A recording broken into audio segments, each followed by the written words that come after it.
역대상 16장 34절에서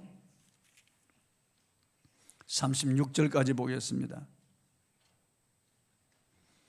같이 봉독하겠습니다. 같이 읽겠습니다. 시작. 여호와께 감사하라. 그는 선하시며 그의 인자하심이 영원하미로다. 너희는 이르기를 우리 구원의 하나님이여 우리를 구원하여 만국 가운데서 건져내시고 모으사 우리로 주의 거룩한 이름을 감사하며 주의 영광을 더 높이게 하소서 할지어다. 여호와 이스라엘의 하나님을 영원부터 영원까지 송축할지로다 하며 모든 백성이 아멘하고 여호와를 찬양하였더라. 아멘. 여호와께 감사하라, 이런 주제로 말씀을 통해서 은혜를 나누겠습니다. 제가 금년 7월 제 안식 올 때 미국에 있는 제 큰딸과 함께, 큰딸 가족들과 함께 요세미티라고 하는 국립공원에 가서 거기서 3박 4일 동안 지낼 수 있었습니다. 그런데 요세미티에 가면은 큰 내가 흘러가는데 그 뒤에는 산이 이렇게 평품처럼 배경으로 있고 그 앞에 아주 큰 내가 있는데 거기 사람들이 수영도 하고 그 내에 들어가서 이렇게 그 더위를 식히고 있는데 우리 큰 사위하고 또 우리 손자 노아가 그게 물에 들어가서, 우리 노아는 나뭇가지를 가지고 나뭇가지로 물을 치면서 흔들면서 물을 치고 놀다가 나뭇가지를 그냥 놓쳐버렸어요. 나뭇가지가 프로펠러처럼 핑 돌아가지고 그 조금 떨어져 있는 그 가족들 50대 백인 이제 부부하고 그 아이들이 거기서 놀고 있었는데 그 백인 남자의 눈을 탁 치고 지나간 거예요. 그래서 그 백인 남자가 손으로 악 하고 눈을 이렇게 가렸다가 이 얼굴을 드는데 보니까 이게 눈에서 피가 나는 거예요. 찢어져 가지고. 그래서 얼마나 참 당황이 되고 미안하고 어쩔 줄을 모르겠더라고요. 우리 큰사위하고 우리 노아 가서, 우리 노아는 울면서 I am sorry 정말 미안하다고, 죄송하다고. 그러니까 그 백인 남자가 이 안경을 이렇게 벗고 이렇게 보니까 피가 이렇게 흐르는 거예요. 그런데 애야, 너 잘못이 아니다. 너는 실수로 그런 것인데 미안해할 필요가 없다. 그리고 나 너무 감사하다. 내가 이 선글라스를 끼지 않았다면 내 눈 실명되었을 거다, 그 충격으로. 그런데 내 선글라스를 꼈기 때문에 이렇게 찢어진 것으로 내가 얼마나 감사한지 알 수 없다. 그리고 또 너가 이렇게 나에게 와서 이렇게 미안하다고 하는 것 볼 때 나 또 너무 감사하다. 계속 감사하는 거예요. 나 그걸 보면서 이야, 참 이 미국인들 가운데 이렇게 신앙 가진 분들 이렇게 감사가 마음에 배어 있고 몸에 배어 있구나. 우리 한국 같았으면 어쩔 뻔했겠습니까? 뭐 이렇게 분노하지 않더라도 굉장히 기분이 언짢아하고 그리고 우리 사위나 아이에게 아마 험한 말을 했을 수도 있죠. 그런데 감사하고 괜찮다고 감사하면서 감사를 많이 하는 사람들 그 인생이 행복합니다. 감사는 우리 미래를 열어주고 우리 미래를 밝게 합니다. 감사는 내 마음에 기쁨과 만족과 행복을 가져다주고 우리 가정에도 행복을 가져다주는, 감사는 행복을 여는 열쇠예요. 그러니까 감사가 얼마나 중요한 줄 알습니다. 사실인지 모르겠습니다만은 어떤 분 입만 열면 주님 감사합니다, 입버릇처럼 말하는 분이 있었습니다. 이분 어딜 가든지 어느 장소에든지 앉았다 하면 주님 감사합니다 하고 입을 열어 말했다고 합니다. 그런데 하루는 젊은 나이에 요절한 사람의 장례식장 가서 묵도를 하고 상주와 대면하는 자리에서 그만 습관처럼 감사합니다 이게 튀어나왔는데 순간 상주의 인상이 험악하게 일그러지는 것을 보았다고 합니다. 실수한 거죠. 그러나 어디든지 어느 때든지 감사하는 것은 정말 좋은 습관입니다. 인생을 성공하는 비결이 무엇이겠습니까? 여러 가지 연구한 자료가 많겠습니다만은 토마스 J. 레프라고 하는 분이 최고의 경영자들에 관해서 연구한 책에 보면은 세계적으로 정상을 차지한 성공한 사람들의 성격을 연구하고 분석한 결과 특징이 하나 있었습니다. 성공한 사람의 대부분은 인류대학을 나온 사람이 아니고 머리가 좋은 사람도 아니라 그 마음속에 긍정적인 생각과 감사로 채워져 있었다는 것을 발견했습니다. 즉 감사가 생활에 된 사람들은 대부분 그 분야에서 성공했고 최고 경영자가 되었다는 거죠. 이번에 부하직원의 뺨을 때리고 그리고 대학 교수를 불러다가 모욕하고 침을 핥게 하고 하는 이 사람 1,000억 가까이 되는 부자가 되었지만은 그 분야에서 좀 성공했다가 하루아침에 망하고 마는 거예요. 분노가 있고 비뚤어진 이런 성격을 가지고 감사가 없는 이런 사람들, 그도 불행하고 가정도 불행하고 그 사람 주변에 있는 사람들이 다 불행하게 되는 거예요. 많은 사람들이 행복을 찾습니다. 그러나 행복은 찾는다고 찾아지는 것이 아닙니다. 행복은 바로 여러분 곁에 와 있습니다. 행복은 멀리 있지 않습니다. 여러분의 마음에 있고 여러분의 입에 있습니다. 어떻게 하면 내 것을 만드느냐? 내가 하나님께 감사하면, 이웃에 감사하면 행복은 내 것이 되는 겁니다. 아무리 소유가 많고 명예를 얻었고 지위 권력을 얻었어도 부귀 영화를 누리더라도 불평하면 행복은 그 사람과 상관이 없는 겁니다. 멀리 달아나는 것입니다. 그러니까 감사하는 통로를 통해서 행복은 찾아오고 불평, 불만, 짜증을 부리면 행복은 날아가 버리고 마납니다. 아무것도 없는 것 같지만 마음속에 진정한 감사하는 마음이 있으면 그 사람이 행복한 사람입니다. 행복은 잡을 수 있고 행복은 내 것으로 만들 수 있습니다. 감사의 문을 통해서 행복이 들어오기 때문에 그렇습니다. 오늘 현대인들은 풍요로워 보여도, 많은 것을 가진 것처럼 보여도 불행한 것은 감사가 없기 때문입니다. 하나님이 우리에게 베풀어 주신 모든 것들에 대해 얼마나 감사하며 살고 있습니까? 병원에 가보시면 숨쉬는 것이 얼마나 감사한 일인지 알 수 있습니다. 먹을 수 있다는 것이 얼마나 감사한 일인지 알 수 있습니다. 걸어 다닐 수 있다는 것이 얼마나 감사한 일인지 알 수 있습니다. 제대로 배출할 수 있다는 것이 얼마나 큰 감사인지 알 수 있습니다. 그럼에도 불구하고 우리는 광야를 여행하며 불평, 불만으로 일삼았던 이스라엘 백성들처럼 우리의 마음속에 혹시나 불평, 불만이나 짜증이나 우울감으로 가득 차 있지 않습니까? 지나온 모든 시간들, 살아온 모든 날들 속에 하나님께서 개입하지 않은 때가 없었습니다. 지나온 날들을 돌아볼 때 그 어느 것 하나 주님의 손길 안 미친 곳 전혀 없다는 찬송과 가사가 옳은 말입니다.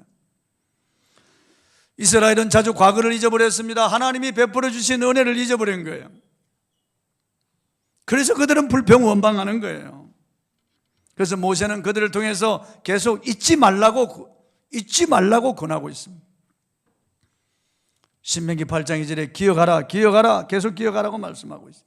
하나님이 이스라엘 백성들에게 이런 수장절이라고 하는 장막절, 그리고 초실절이라고 하는 오순절, 그리고 무교절이라고 하는 유월절, 절기를 3번 모든 이스라엘 남정네들은 다 지키라고 한 것은 감사를 잊지 말라는 거예요. 하나님의 은혜를 잊지 말고 과거에 베풀어 주신 하나님의 은혜에 대하여 감사하라고 그 절기를 주신 것입니다.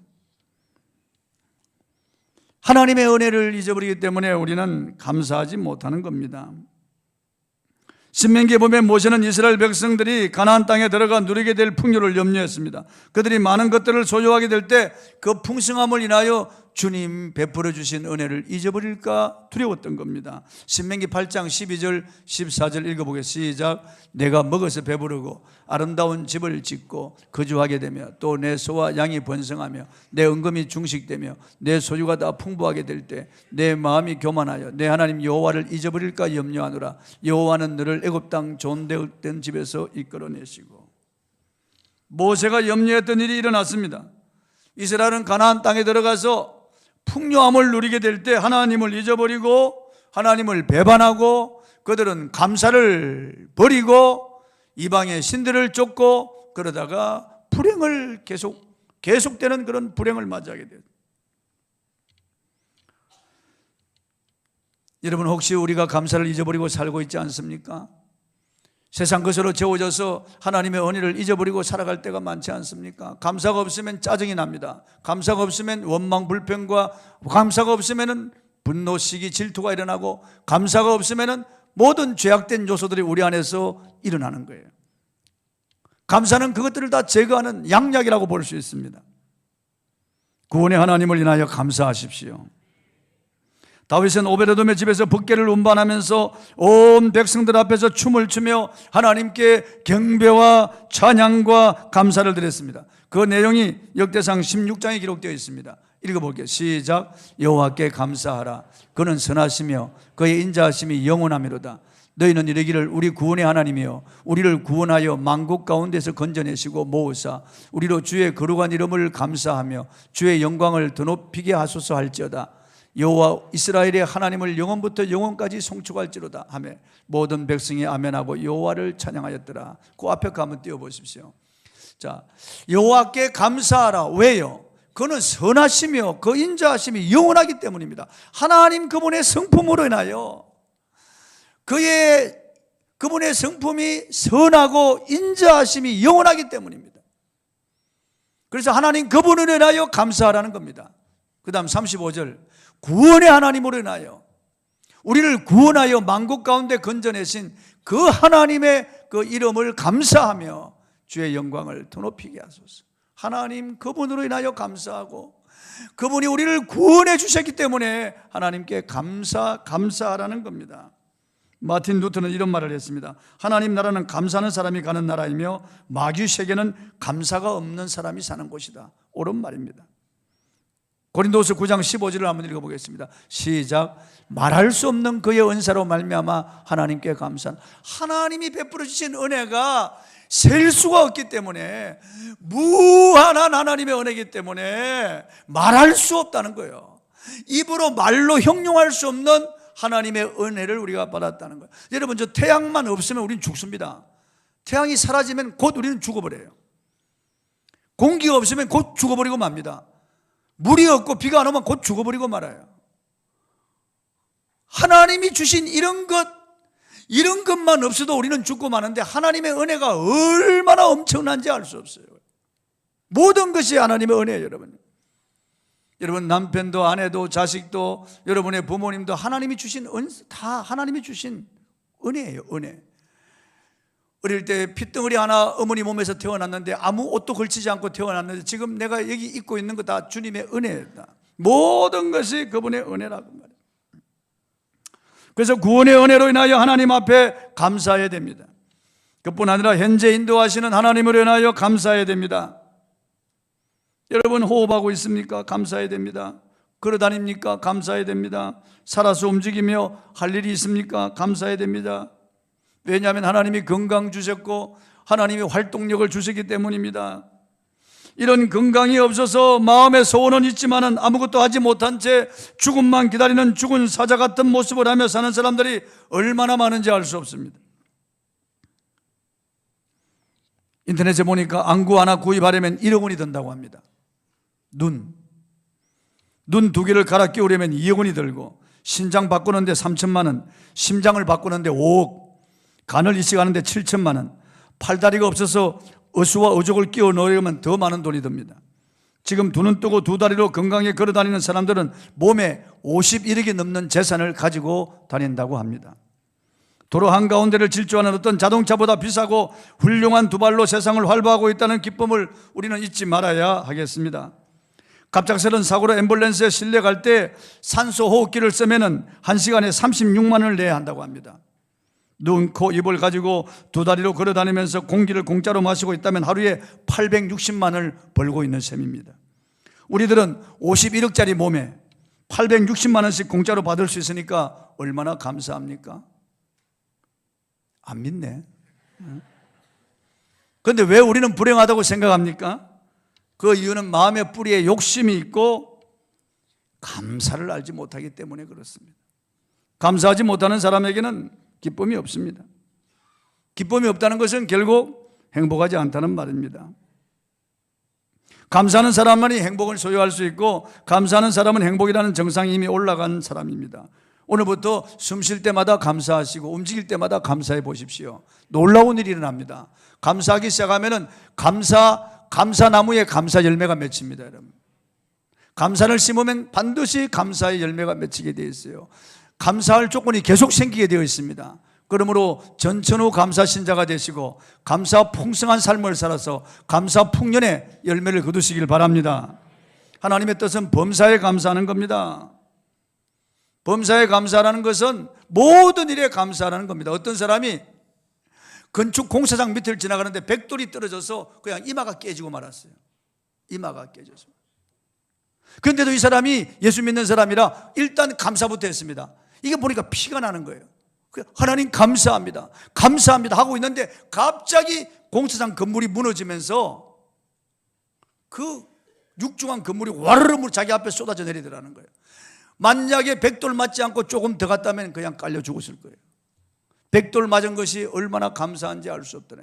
백돌 때문에 전진하지 않았고 전진하지 않았기 때문에 살았다는 거예요. 이거는 극단적인 예지만은 로마서 8장 28절에 있는 말씀대로 하나님을 사랑하는 자, 그 뜻대로 부르심을 입은 자들에게는 모든 것이 합력하여 선을 이룬다고 말씀하고 있기 때문에 일단 우리가 감사하면은, 감사가 들어가면 얼마나 좋은 일이 일어나는지 알 수 없어요.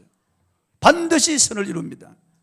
지금 눈앞에 어려워 보이고 환난을 당하고 고난당하고 힘든 일이 있고 되는 일이 없이 계속해서 불행한 일의 연속 같아도 계속 감사하기 시작하면은 하나님은 합력하여 선을 이룬다는 거예요. 그 앞에 분명히 있잖아요. 하나님을 사랑하는 자, 그렇게 있잖아요. 하나님을 사랑하는 자는 감사하는 자죠. 하나님을 사랑하는 자는 그분의 은혜를 알고 감사하는 자죠. 그런 자들에게 모든 것이 합력하여 선을 이룬다고 하는 겁니다. 로마서 8장 28절 읽어볼까? 시작. 우리가 알거니와 하나님을 사랑하는 자 곧 그의 뜻대로 부르심을 입은 자들에게는 모든 것이 합력하여 선을 이루는. 우리가 알거니와, 안다는 거예요. 경험을 통해서 분명히 안다는 거예요. 왜? 하나님께 감사할 때 하나님은 모든 것이 합력하여 선을 이룬다고 하는 것은 경험을 통해서 안다는 거죠. 며칠 전에 페이스북에 올라온 어느 분의 글을 보았습니다. 그 글에 이렇게 되어 있어요. 나는 오늘 내 집사람에게 당신같이 예쁜 여자를 본 적이 없다.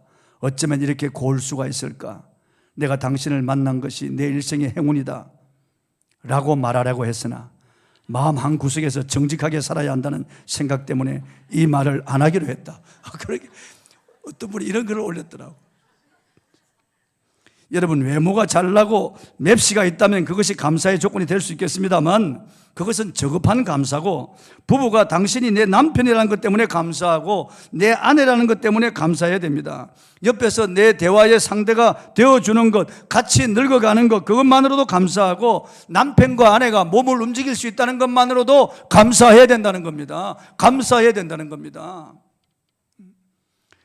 아시아 연합신학대학의 그 총장을 지냈던 그 임 총장님, 저희 목회자 세미나에 오셔서 하는 말이, 여러분 손가락을 이렇게 움직여 보십시오. 그 손가락을 이렇게 움직이니까 여러분 12억을 벌었습니다. 그러더니 자기는 자기 부인이 전신마비가 되고 식물인간이 되어서 12년 동안 자기가 부인을 만지고 닦아주고 코로 음식을 먹여주면서 지금까지 수발하고 있는데 12억을 들여가지고 자기 부인이 이제 겨우 손가락 움직인다는 거예요. 그러므로 여러분의 부인, 남편이 있다는 것만, 같이 걸어 다닐 수 있다고 대화할 수 있는 것이 얼마나 감사한지 알 수가 없습니다. 진정한 감사는 그럼에도 불구하고에 감사합니다. 도저히 감사할 수 없는 상황에서 감사하는 겁니다. 손영은 목사님이 그 중에 한 분입니다. 공산주의자에게 복음을 전하다가 그의 두 아들 동신, 그 금쪽 같은 두 아들이 이 공산주의자의 손에 의해서 순교당했습니다. 장례식장에 모인 문상객들에게 인사말을 통해서 손양원 목사님은 감사를 표했습니다. 첫째, 나 같은 죄인의 헬 통해서 순교의 자식들이 나오게 하셨으니 감사합니다. 두 번째, 허다한 많은 성도들 중에 어찌 이런 보배들을 주셔서 내게 맡겨주셨는지 감사합니다. 셋째, 삼남 삼녀 중에서도 가장 아름다운 두 아들 장자와 차자를 바치게 된 나의 축복을 감사합니다. 넷째, 한 아들의 순교도 귀하다 하거늘 하물며 두 아들의 순교 얼마나 감사한지요. 다섯 번째, 예수 믿다가 누워 죽는 것도 큰 복이라 하거늘 전도하다가 총살 순교당함이리요. 감사합니다. 여섯 번째, 미국 유학 가려고 준비하던 내 아들 미국보다 더 좋은 천국 갔으니 내 마음이 안심되어서 감사합니다. 일곱 번째, 사랑하는 두 아들을 총살한 원수를 회개시켜 내 양아들 삼고자 하는 사랑의 마음을 주신 하나님께 감사합니다. 여덟 번째, 내 두 아들의 순교로 말미암아 무수한 천국의 아들들이 생길 것이 믿어지니 감사합니다. 아홉 번째, 이 같은 역경 중에서 이상 8가지 진리와 하나님의 사랑을 찾는 기쁜 마음에 여유있는 마음을 주신 우리 주님께 감사합니다. 이처럼 아들이 죽어서 장례식장에서 9가지 감사를 하면서 당시에 한 달 사례금이 80원 받던 손 목사님 1만 원 특별 감사한금을 하나님께 바쳤습니다. 그 금액은 그 당시 손 목사님의 10년간 사례비입니다. 하나님은 감사로 예배하는 사람에게 행복한 삶을 주십니다. 이 손양은 목사님 두 아들 동신 동인이가 순교함으로 말미암아 여수 순천 그리고 전라도 일대 얼마나 많은 열매들이 맺혔는지 알 수 없습니다. 아니 전국 방방곡곡에 수많은 열매들이 맺혔죠. 하나님은 감사로 예배하는 사람 반드시 기억하시고 하나님은 감사하는 사람에게 반드시 풍성한 은혜를 베풀어 주십니다. 감사하는 사람은 환난에서 구해 주십니다. 시편 50편 14절 15절 읽어보겠습니다. 시작. 감사로 하나님께 제사를 드리며 지존하신 이에게 세원을 갚으며 환난 날에 나를 부르라. 내가 너를 건지리니 내가 나를 영화롭게 하리로다. 어떤 사람요? 감사하는 사람요. 감사하는 사람은 하나님을 영화롭게 하고 환난을 만나도 하나님이 건져주신다는 거예요. 그러니까 우리가 감사 풍성한 삶을 살고 언제나 감사하고 범사에 감사하는 신자가 되기를 바랍니다. 할렐루야, 할렐루야. 찬송 하나 하겠습니다.